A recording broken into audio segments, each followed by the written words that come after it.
Hey everybody, it's Alex. Welcome back to my channel, and welcome to the first ever episode of Personal Views.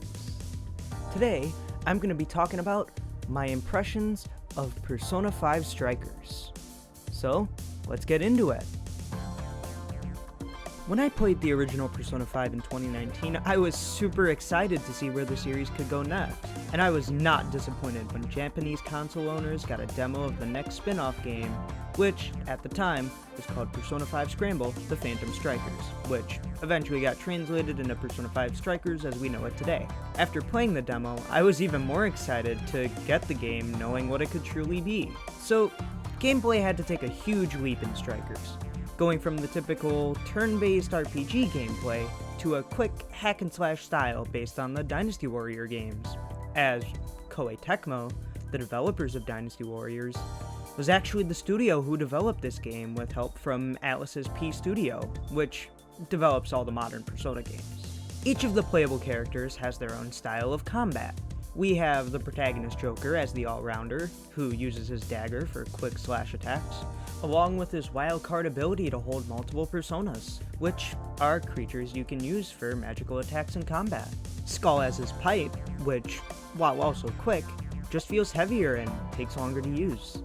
Panther has her signature whip for fast attacks, and can actually add a fire status effect to it. And that's just a third of the characters you can control throughout the game. Strikers maintains the flashy style of Persona 5, and tries its best to expand upon it, and I think it does an excellent job.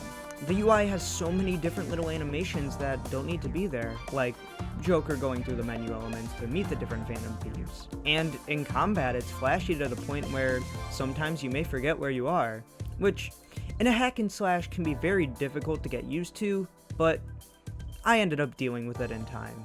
The game also takes a more style-heavy approach with showtime attacks that can be performed after filling up the showtime gauge.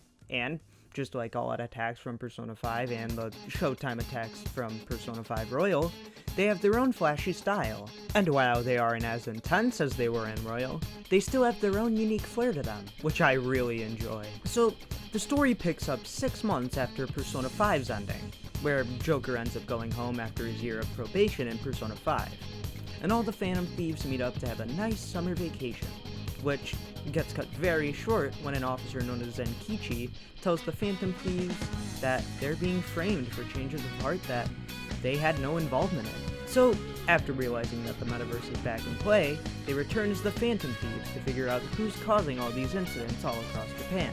Now, personally, I really like the story. I think it helps to evolve the characters from their original Persona 5 counterparts, and even if they couldn't use their different ending arcs from Royal, I still think they went in a good direction with the characters.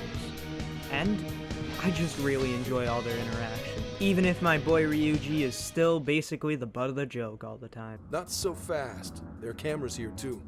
What are we supposed to do about those?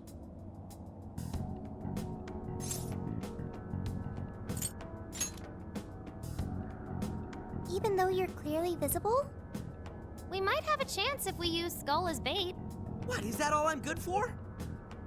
Now, if you've never played Persona 5 or Persona 5 Royal before, that's completely fine. Strikers doesn't really ask that much of you in the way of remembering what happened. The most I would do if you haven't played Persona 5 before is just get a decent overview of the characters and what the game is, and that way you could just have all you need to really enjoy Persona 5 Strikers. And the fact that this game is on Switch rather than just being like a PS4 exclusive really helps to sell the fact that they want to expand Persona 5 as a franchise. Overall though, I've really enjoyed what I've played, about 24 hours of so far, and I know I'm close to the end, so I can't wait to see how it all wraps up. If you made it through the entire video, thank you so much for watching. I hope to see you next Thursday. Subscribe and hit the notification bell to stay notified on when I actually post these videos, and I'll see you sometime next week with another episode of Personal Views.